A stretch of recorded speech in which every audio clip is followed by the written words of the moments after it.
Weeds can be a right pain to fish in sometimes, but more often than not, that's where the predators hide, ready to ambush passing prey. So, how do we rig up the lure so it stays weed-free?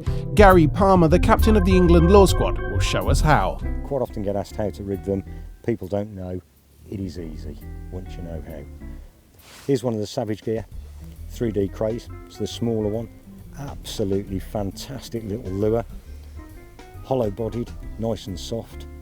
Tends to stand up in the water. Nice size for a nice size perch. So let's show you how to rig one up weedless. So there's the Crayfish, and here is one of the special weedless hooks that comes with it. One of the things to notice first is the fact that it's got like a spring on the front that you screw in to the tail. The reason for the spring is it doesn't damage the rubber, it doesn't rip out of the rubber as easy, holds it all far more securely. Nice little weight halfway down the shank, just to give it that bit of extra weight with the lure to drop down through the water. One of the things I particularly like with the Savage design is the fact you've got a pin down the centre of the actual spring itself. So all you do is line the pin up with the end of the tail, push it in, and then gently just rotate the bait against it, and it just threads itself down nice and straight through the actual bait all the way in. Make certain that when it hangs down nice and straight, ready to come up into the correct position so as it's not catching or binding against anything. So there it is screwed in. I then simply hold the hook up against the Crayfish or whatever I'm using, work out where the hook's got to go through, and I put my thumb against it. Turn it and just push it through in line with the nail, out the back, and it really is as simple as that. Totally weedless.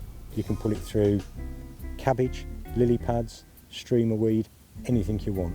When the fish grabs it, as the fish comes along and hits it, it quite simply pushes it down, exposes the point, in it goes, and it then allows the hook just to stand proud and into the fish. Job done. It's as simple as that. And then when you pull it back out again, just re-straighten it. There you go. Right, this is just a stand-up jig head. It's one of the ones that actually comes with the Crayfish. So as well as rigging it weedless, you can rig it just with a normal stand out, so no problem at all with hooking, or no potential problem with hooking.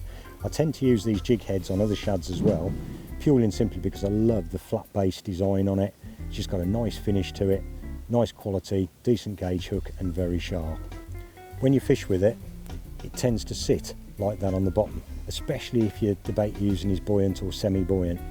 So it actually looks to a fish as if it's something that's working its way along, feeding, nose down, not looking what's happening, enticingly waving its tail in the air. Ever so easy to rig with the shads. It's virtually the same method as you use with the crays. I hold the actual jig head against the body of the fish where I want it, put my finger against it, and then thread it in.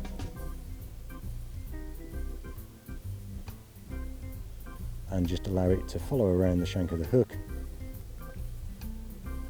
pulling it back through in line with where my thumb was, slide it down, and it's rigged.